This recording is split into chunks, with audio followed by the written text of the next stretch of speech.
Alors, dans cette vidéo sur les angles, je vais t'expliquer comment est-ce qu'on mesure un angle en utilisant un rapporteur.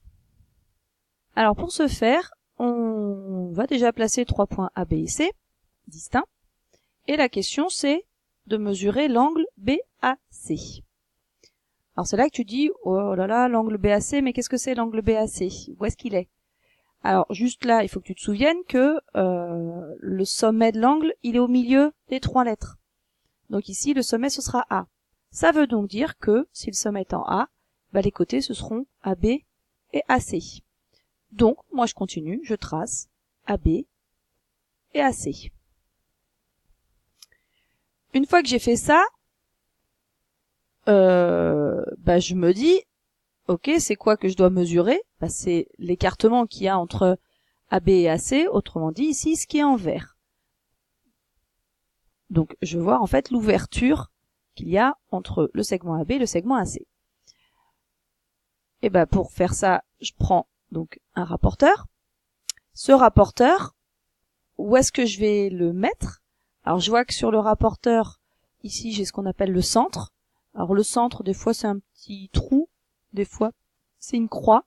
En tout cas, c'est quelque chose qui est aligné ici, avec le 0 et le 180. Et ici sous le 90. Donc fais attention à pas prendre quelque chose qui serait plus bas que la ligne des zéros là. Donc ce centre, on va le centrer sur le sommet, autrement dit ici en A. Donc je le fais glisser en A et ensuite je le fais tourner de telle sorte qu'il s'aligne avec un des côtés. Alors quand je dis qu'il s'aligne, ça veut dire que là où j'ai 0 et 180 là, j'essaye de l'aligner sur le segment AB.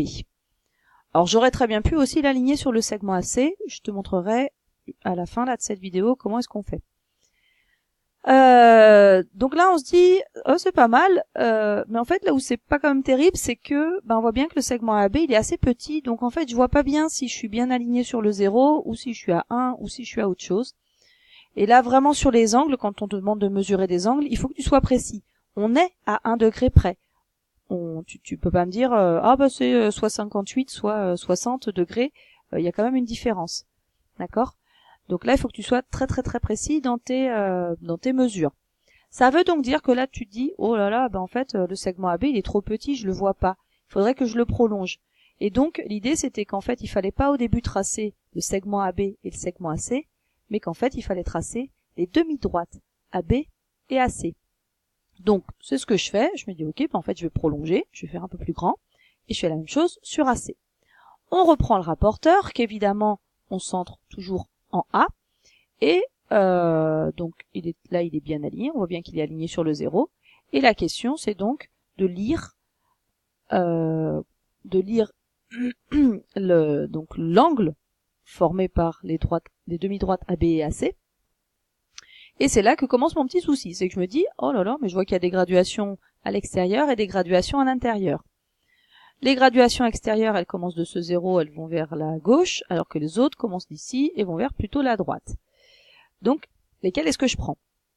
Quand je regarde où j'ai aligné mon rapporteur, je me dis que j'ai le choix entre 0 et 180. Moi quand même, j'ai pas souvent l'habitude de commencer à compter à 180.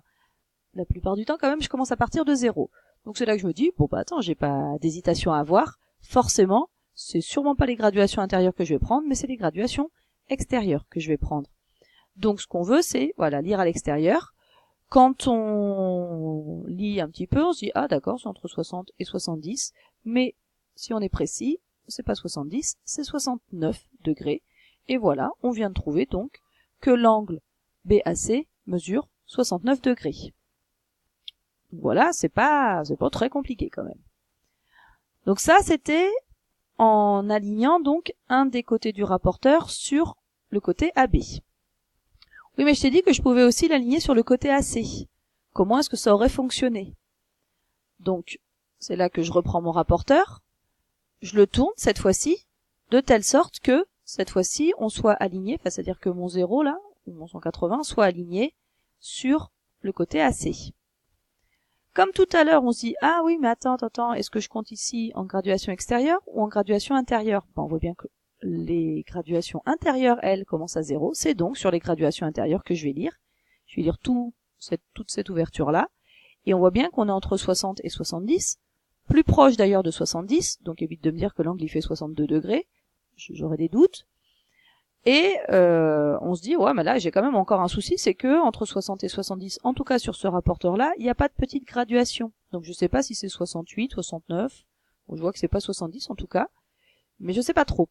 Donc même chose, là moi je vais être précise, et c'est là qu'en fait il faut juste comprendre que les graduations intérieures et extérieures, elles sont alignées en fait avec le centre. Donc en fait le 60 et le 120, si j'avais prolongé, ce serait ça serait la même demi-droite, et c'est la même chose pour le 70 et le 110. Et ça à chaque petite graduation. Si je relis tout avec le centre, ça va jusqu'au centre justement. Donc en fait il suffit juste de regarder ici, on voit qu'on est à une graduation avant le 110, et donc on sera à une graduation avant le 70, c'est donc encore que mon angle mesure donc 69 degrés, ce que j'avais déjà trouvé en utilisant le rapporteur en l'alignant sur le côté AB. Donc tu vois que peu importe si j'aligne sur AB ou sur AC, de toute manière on est censé trouver la même mesure, ici donc 69 degrés. Une petite astuce aussi si tu as un doute, de toute manière ici on voyait que cet angle BAC c'était un angle plus petit que 90 degrés, hein, puisque c'est un angle aigu, il est plus petit qu'un angle droit, donc évite de trouver quelque chose qui vaut plus que 90 degrés. C'est là où tu dois te dire, oh là là, c'est bizarre ce que j'ai trouvé. D'accord? Et inversement, quand si tu cherches un angle obtus, t'évites de trouver moins que 90 degrés. Donc voilà pour cette petite vidéo sur la mesure des angles en utilisant le rapporteur. À toi de t'entraîner pour voir si tu y arrives à le faire.